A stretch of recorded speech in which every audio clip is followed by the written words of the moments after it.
Ever felt frustrated being told PMS, heavy bleeding, and cramping are just normal parts of life?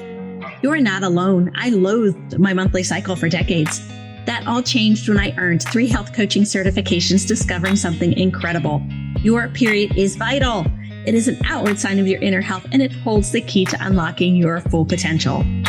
I've been there battling heavy, painful periods, and I turn them into cycles with minimal PMS and cramping. Today, I'm on a mission to share that information with you. Pour a cup of your favorite drink, get comfy, and grab your headphones as we embark on a candid and empowering journey of self-discovery. Together, we'll demystify menstrual cycles, explore cyclical living, delve into natural birth control, and guide parents through those crucial period talks with tweens and teens. It's time to break the taboo around menstruation and embrace the wisdom it holds. I'm your host, Heather Allmendinger, and this is the Embracing Flow podcast.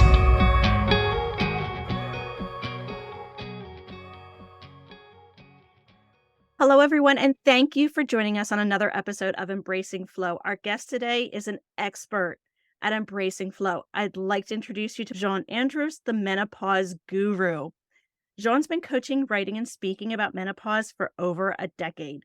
She's the author of the internationally best-selling I Just Want to Be Me Again and the host of the podcast and TV show Menopause Matters. Her approach to resolving menopause symptoms is widely esoteric, rooted in her own blend of coaching known as Menopause Mastery Coaching, bolstered by hypnotherapy, Reiki, yogic breathwork, and a love of science and anthropology. Hello, Jeanne. Thank you for joining us here on Embracing Flow. Hi, Heather. So good to be here. Thank you for having me. Oh, you are welcome. I like to start off so that way our listeners understand kind of where you're coming from, what you've been through. At what age did you get your first period, and what was your experience with that? So I don't remember exactly. I'd have to actually calculate the age, but I was in 8th or ninth grade. So my mother considered me a late bloomer, and I was eh, probably was even for that time, which was a little later than I think girls are getting their first period these days. And I remember being in junior high school and being in home ec class and feeling like I had no clue how I was going to feel, what what it was going to be like. I remember just talking to a couple of the girls, and it was just a really uh, odd experience then. Um, I do remember being in grade school, 4th and 5th grade, and being told about what was going on. And, um, seeing this stupid little Disney movie that, uh, I don't know if they still use that thing, but it's still out there on YouTube. I went looking for it one day, and it was sort of um, cartooned in the time when Fantasia was, because you can see the influence of the Fantasia cartoonists. And it was it was kinda scary. Um My mother didn't talk about sexuality or periods or any of that stuff that, some some women, get that, or girls get that information from their mothers. I did not. My mother kinda blew didn't talk about lots of sexuality things, and, it it was not celebrated in any way at that time. Uh, I talk in my first book, I Just Want to Be Me Again, about what happened to a friend of mine who was a student at the local Catholic school, and she wasn't told anything at all.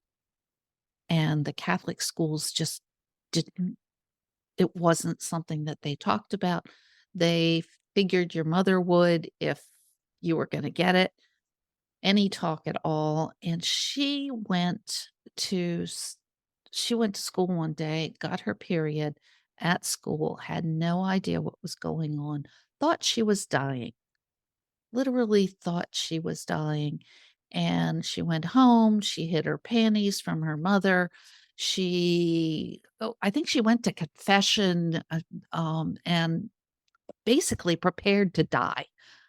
And that was how bad it was, how much of a taboo it was when I was growing up. And of course, that was back in the 60s. And it was quite the thing. It was amazing. Yeah, that's kind of the experience that my mother had. Mm, Her mother did not tell her. She thought she was dying. And so it seems to be a common thread for that era that we don't talk about it. mm. True. So H- true. How do you feel about menstruation now that you're in it? And has that thought process changed from your first menstrual cycle until now? Well, now I'm not in it.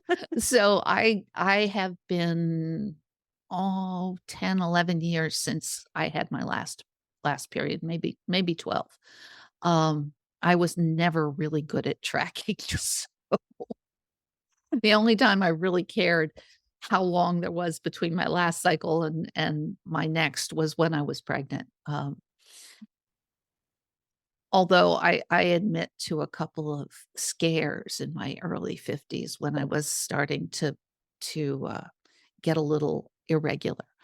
Um, I was lucky in that, I didn't have a lot of PMS. I didn't have a lot of difficult periods. Um, Once I did learn to use tampons, it kind of was a non-event for me. So once the reason tampons became important were that I liked to go swimming in the summer. And it was like, I need to be able to ride my bike and go swimming and not worry about this. I did have a couple of white pants episodes early on. Um, I now tell the women I work with who are all dealing with menopause that until they've passed that 1-year mark without a period, that white pants are not a good idea in perimenopause because we are so irregular and so, um, it's such a surprise sometimes when it comes on, and sometimes it comes on heavy and sometimes it comes on light. Um, so for me, until they started going away, they were just a non-event. Yeah, so you're Um, one of the fortunate ones that really didn't have the issues that some of us have, and no, I don't wanna say fortunate. You were one that didn't really experience the heavy, painful, nauseating cycles, so I your was hormones were acting appropriately. yeah, right up until about the age of about 46 when when the crazies hit. Yeah, it wasn't, it wasn't something that I had to put a lot of thought into. I just had to, recognize when it was coming on and say, "Oh, yeah, okay. Do And I have supply?" how long was your menopause journey from the time perimenopause started until you were officially in menopause? So, looking back on things, which is how sometimes how you have to do it. My first symptom was at the age of 43. At the time, I got tremendous seasonal allergies, and the hormonal changes will bring on seasonal allergies. The most common times for women and girls are puberty, pregnancy, postpartum, and menopause, perimenopause, where our hormones are changing, and therefore our bodies react, and we have these lovely seasonal allergies. Then in my late 40s, my symptoms were emotional, um, anxiety, anger, depression, low libido, um, divorce, if you can consider divorce a symptom, it really was for me. And then I had my last period when I was 56 and was officially in menopause at 57. and I was actually getting remarried, having my second wedding. And I was thinking, okay, it hasn't shown up, and everybody says it can show up one last time and last hurrah. And I was like, no, not in a wedding dress. No bloating. No. And very fortunately, it did not happen.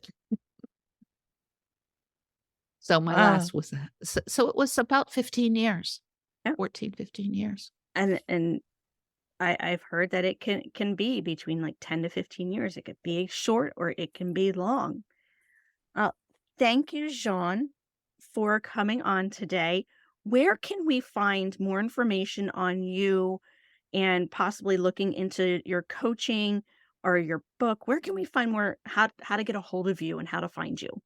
Well, the easiest way to get a hold of me, if you can't find me on Facebook as Menopause Guru, is to look at my website, which is menopause.guru. And that is has all the links you'll need to free resources, to the books that can be found on menopausebooks.com or amazon.com. Yeah. Or at my podcast, Menopause Matters. All right. Well, all of those links will be found in the show notes. So if you want to go and find her books, listen to her podcast, find her on social media, you can check out those links in the show notes. So thank you again, Jeanne, for joining us today. Thank you, listeners, for joining us today. Any final words, Jeanne, before I say adieu to our guests? I just say that embrace being a woman, no matter what stage you're in, because we are amazing, fascinating, wonderful creatures. And that lasts throughout your life. I wholeheartedly agree. Thank you, listeners, for joining us today on Embracing Flow. Again, check out those show notes. So until next time, love hard, laugh often, and as always, be vividous. Thank you so much for joining us today on Embracing Flow. If you enjoyed this episode, please follow the show, submit a rating and review, and share it with your friends. Visit my website to receive your free PDF on 4 ways to decrease PMS. The link is in the show notes. Until next time, love hard, laugh often, and as always, be vividous.